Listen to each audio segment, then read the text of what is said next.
spike at the base. Roran had thrust the staff into his arms before they left the Varden on the burning plains, saying, "Here, I know you lost your sword, and I thought you might have need of it." Remembering the staff Brom had always carried, Eragon had decided to forego a new sword in favor of the length of knotted hawthorn. After losing Zarok, he felt no desire to take up another, lesser sword. That night, he had fortified both the knotted hawthorn and the handle to Roran's hammer with several spells that would prevent either piece from breaking, except under the most extreme stress. Unbidden, a series of memories overwhelmed Eragon. A sullen orange and crimson sky swirled around him as Saphira dove in pursuit of the red dragon and his rider.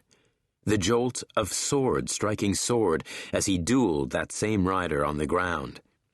Tearing off his foe's helm in the midst of combat to reveal his once friend and traveling companion, Murtagh, whom he had thought dead. The sneer upon Murtagh's face as he took Zarok from Eragon, claiming the red sword by right of inheritance as Eragon's elder brother. Murtagh. Drawing and releasing a slow breath to clear his head, Eragon tried to force his mind back to the present, but could not. The morning after the massive battle on the burning plains, Eragon had gone to Naswada and Arya, explained Roran's predicament, and sought their permission to help his cousin. He did not succeed. The debate raged on for so long. At last, Saphira had interrupted with a roar that shook the walls of the command tent. Then she said, "I am sore and tired, and Eragon is doing a poor job of explaining himself. Now listen to me." It was, reflected Eragon, difficult to argue with a dragon. Saphira supported Eragon, because she understood so long as the Empire held Katrina captive, Roran, and through him Eragon, was vulnerable to manipulation by Galbatorix. If the usurper threatened to kill Katrina, Roran would have no choice but to submit to his demands. It would be best, then, to patch this breach in their defenses before their enemies took advantage of it. A fountain of amber motes billowed and swirled as Roran tossed a branch onto the disintegrating coals. He caught Eragon's look and shrugged. "Cold," he said. Eragon walked to their saddlebags and retrieved the small earthenware jar Auric had given him before they parted, then poured 2 large mouthfuls of raspberry mead down his gullet. Warmth bloomed in his stomach. Eragon passed the jar to Roran. Several drinks later, Eragon said, "We may have a problem tomorrow." "What do you mean?" "Over the past century, Galbatorix may have placed wards around the Razak that will protect them against the whole range of spells. I probably won't be able to kill them with any of the words of death I was taught.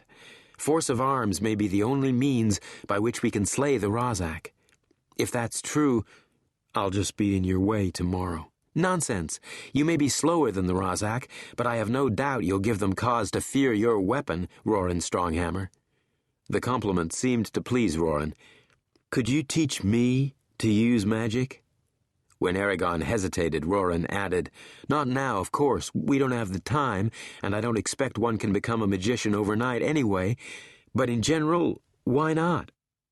"I don't know how someone who's not a rider learns to use magic," confessed Eragon. Glancing around, he plucked a flat, round stone from the ground and tossed it to Roran, who caught it backhand. "Here, try this. Concentrate on lifting the rock a foot or so into the air and say, 'Stenner Risa.'" "Stenner Risa?" "Exactly."